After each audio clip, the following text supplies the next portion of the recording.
Hi, this is Misha, and this video is on a topic that's been on the internet quite a bit lately. This is the IWI Tavor SAR bullpup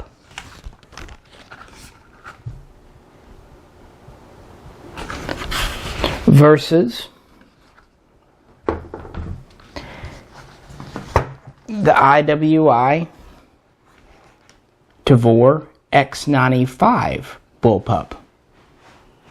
Now, very similar guns, both Israeli. But there's been a lot of talk. The original Tavor SAR came out in America in 2013, and the Tavor X95 came out in 2016. And before the Tavor X95 came out, most people on the internet were heralding it as the greatest thing since sliced bread. However, now that it's been out a while, some people are returning back to the Tavor SAR. Now, one thing to say about the Tavor SAR, since it has been around longer, there is a lot more aftermarket support. On the other hand, the X95, according to IWI, is supposed to be the improved version of the original micro Tavor. So let's kind of look at these and get a feel for features and lack thereof and compare the two.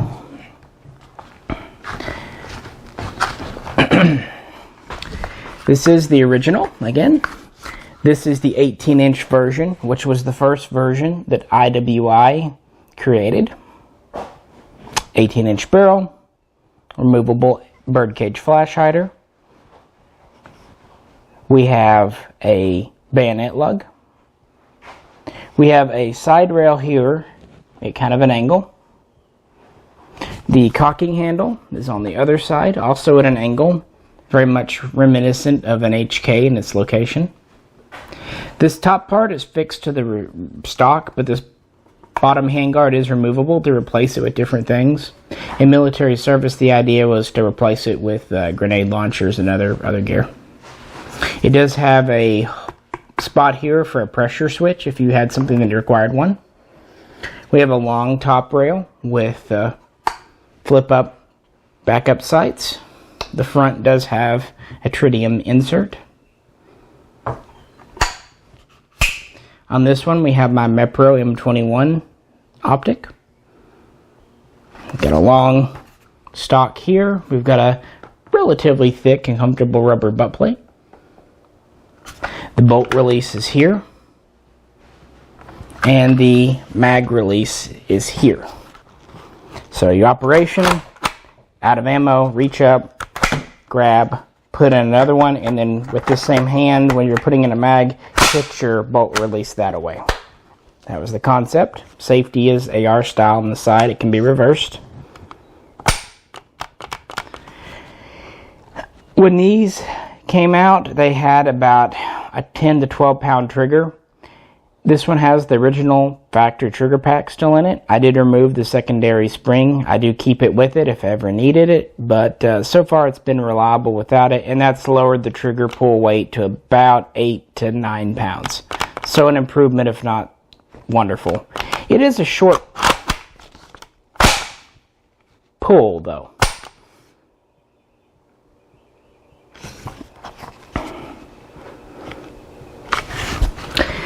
So that was the original, the X95, and by now there are several videos, including our own, out there. This one I have modified into be more like an IDF issue gun. But all these parts did come from IWI-USA, none are aftermarket. We have a 16-inch barrel for legal reasons. This A2 flash hider is originally removable, but it's now been pinned on. We have the short, modern forearm used on the current issue, current manufacturer, IDF X95s. I have the lower rail off, and instead I have an IWI vertical grip. We have a shorter top rail, but it still does have the flip-up iron sights. Again, the front one has tritium.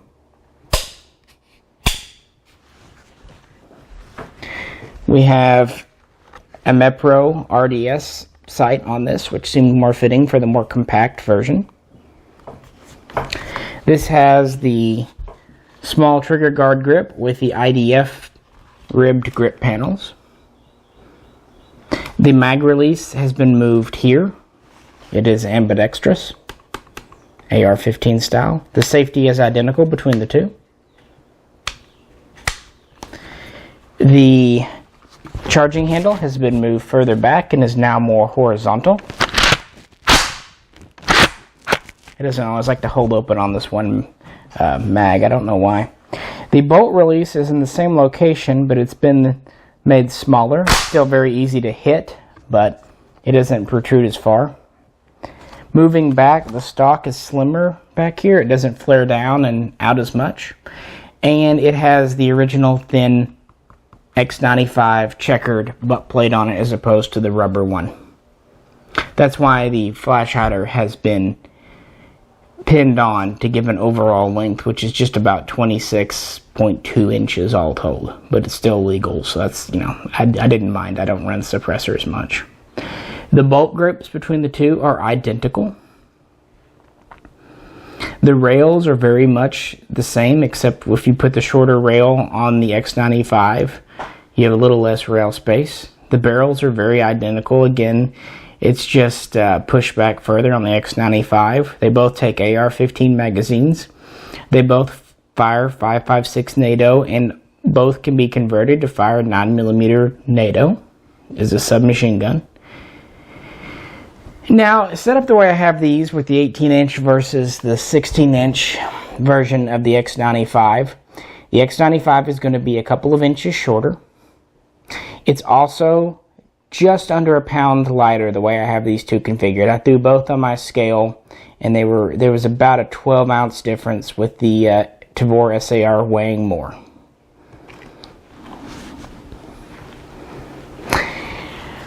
So, things that you get with the X95. This entire forearm is removable. It does have hidden rails on both sides and on the bottom. I just happen to have the bottom panel off. As you can see here, there's a rail here. This just panel locks on with the button, nice and secure. Same for the left side and the bottom. The AR-15 style mag release is familiar to a lot. Now, interestingly, it's not a straight in push button. It's actually kind of a flapper on a hinge. The right side is a little disengaged because of the ambidextrous nature. See, it can move when it's open, but the left side is secure. It has no play in it. So this is how this goes. This is really, I guess you might consider the original side on it, but really neither here nor there. The whole back of the buttstock is just slimmed down. This pistol grip is modular. It has one giant screw in the bottom, giant Phillips head screwdriver. The pistol grip comes off. You can put different ones on, including the full trigger guard. These side panels are also held on, again, with one single screw. So I put these IDF ones on just because I like them, but they do make the grip a little fatter. Some may not like that, so you can use the original style. This also leaves a lot of room for aftermarkets. They can make forearms, they can make pistol grips, they can make grip panels.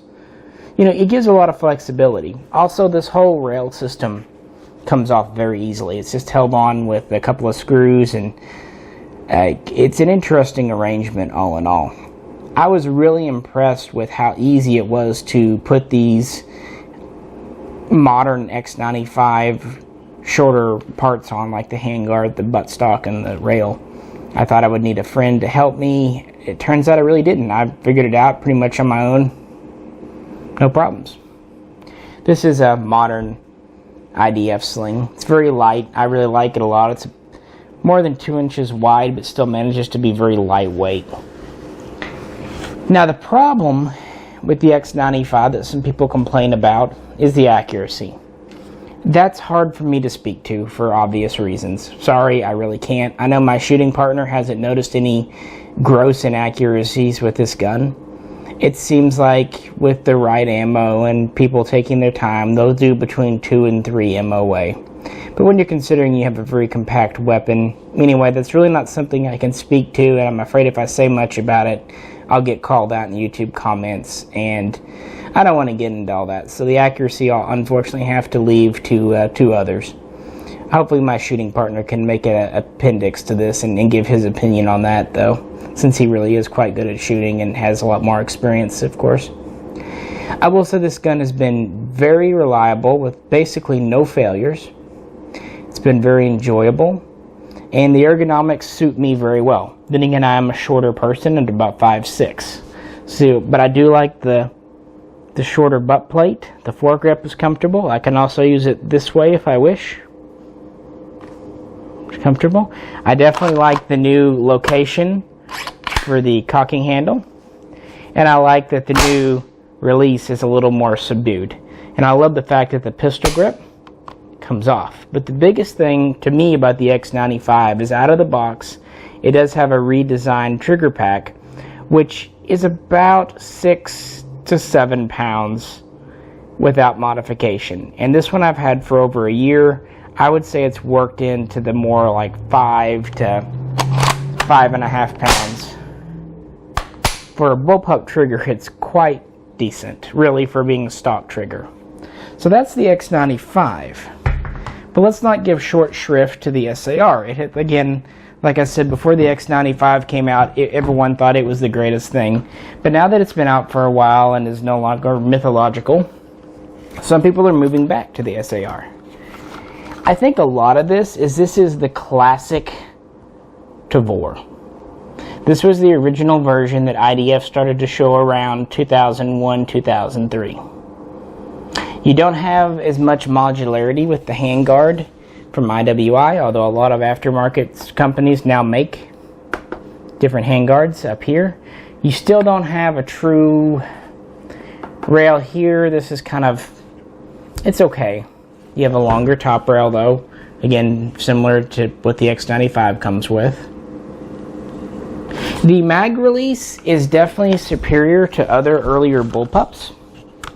That's a great system. But is it easier to either reach up, do that, or to hit a button up here? That's really personal preference, ergonomics, and training. I find both to be kind of comfortable. I gotta admit, I do find this style more enjoyable. It's fun because it's different. So the mag release is really a personal taste thing, I believe. What I do like more about the X95 is the bolt release. This hangs down, and while it's not that easy to hit, I have accidentally tripped it more than a few times over the years with different Tavors. So personal experience, I do like the X95 refinement more. This is bigger, bulkier back here. It does weigh a little more. But the big killer for me with the original Tavor is out of the box, the 10 to 12 pound trigger, 8 to 10 if you take the spring out. And it's not just the weight, it's how it feels compared to the X95. Now I know that Geisley and Timney and others make replacement trigger packs, which is great, and they function well. I've heard and experienced that they're wonderful. However, that's money. These two guns from IWI have the exact same MSRP, map pricing, everything. So when you buy this, you pay the same price as this, plus you have to pay another $250 to $350 to improve the trigger, whereas this has a decent trigger right out of the box. Although if you do spend the $250 to $350 on this, you probably will end up with a better trigger. That said, you can put the same better trigger in the X95. That's what's so neat, the bolt group, the trigger packs. The internals on these guns are very interchangeable. While I don't hate the cocking location on the X95 or the Tavor, I still prefer it on the X95 back here. It's a more natural motion on that gun versus reaching up and kind of cocking my hand. Plus, that does put your hand up higher. Some people do knock their knuckles more against optics while using this gun. Now, that said, this SAR does have one advantage over the X95, which just can't be beat.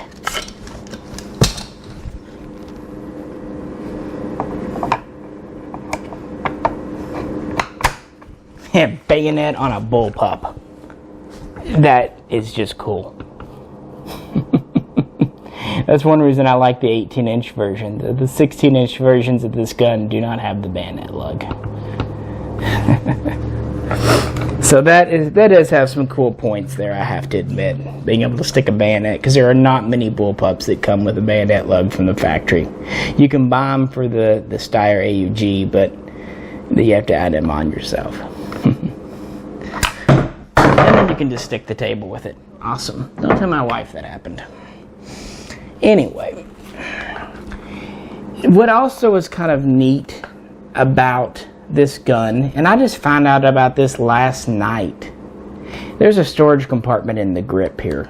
I always thought it'd be a neat location for one, but up until last night, I just never really knew there was one there. Things you learn even after 4 years about a gun. Again, it's a heavier gun.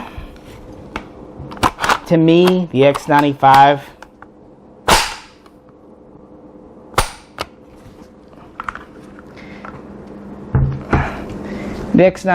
has a little better balance. I like its weight more. I do feel that between the two, the X95 is the more modern, updated design. But I completely recognize that the original Tavor SAR has a lot of nostalgia value, has a lot of the look, and that there's absolutely nothing wrong with the gun. I mean, really all these bullpups, that's the reason we all want them, is looks. I mean, practicality. Get an AR-15 or a cheap AK, but people buy bullpups for different reasons, and that's okay. But I do find the X95 to be more modular. While I do think the Tavor SAR is very reliable, I have had it jam a few times. I've never had the X95 jam. I probably put the equal number of rounds through both over the years. Still like that trigger.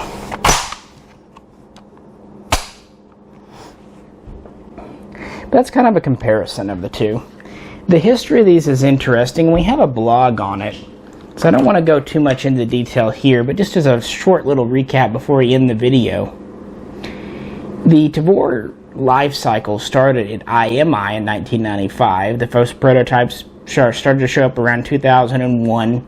They started to be fielded in limited numbers in 2003. You started to see more in the field in 2006. They thought they were going to go with the Tavor SAR, well, excuse me, TAR21, and they had a few versions. They had the 18-inch version, which you saw here. They had the CTAR21, the carbine Tavor, with the 15-inch barrel, and then they had the micro Tavor with the 13-inch barrel. The X95 is basically an outgrowth of the micro Tavor, even though IWI considers it a different model, a different family. In 2009, the IDF, instead of going with the Tavor 21 or CTAR21, ended up going with the X95, the micro Tavor. The original version, which started to be fielded in 2013, had a 13-inch barrel, it had a round handguard, and it still used the older style TAR21 trigger pack. However, in late 2014, after using feedback from soldiers in the field, IWI came up with an updated version of the X95 with a 15-inch barrel, which is very similar to this, just a little bit shorter. And later they would introduce this modular handguard with rails. And they would go to this improved trigger pack, even on the military guns. Now obviously theirs are select firewars or semi-only, but they did improve the trigger pack for the military as well. And this seems to be the version that's going into more and more use after 2015. Just as a side note, there is actually an X95L, which is tentatively used by DMRs, marksmen, that kind of thing, and it has a 16.5-inch barrel in IDF service. And from what I've read, they are limited to semi-only. But they do have the shorter handguard like this, be it the round early on or the newer style, you know, up now.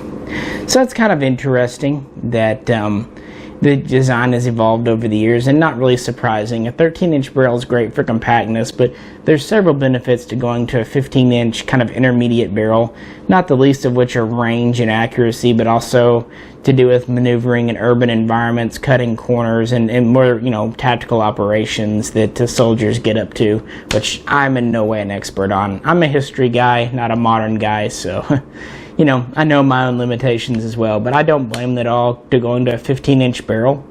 And that's actually, they use quite a few of the original TAR21s with the 15-inch barrel. That's why the IDF version that we see here in the USA has a 16, because it's based on the IDF's CTAR21. But really like these guns. They're really the first bullpups to excite me since the original AUG or AUG. And just, you know, a neat little family with a lot of service history.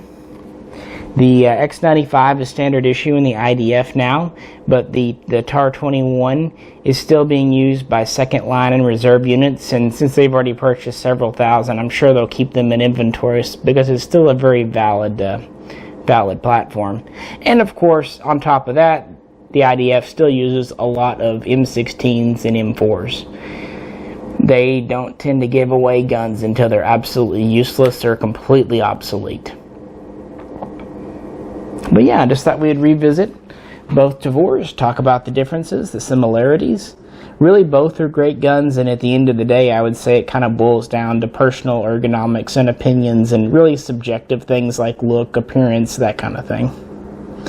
Well, anyway, hope you enjoyed this video. If you have any questions, please post them below. We really appreciate you tuning in, and please check back again soon for more hopefully interesting content.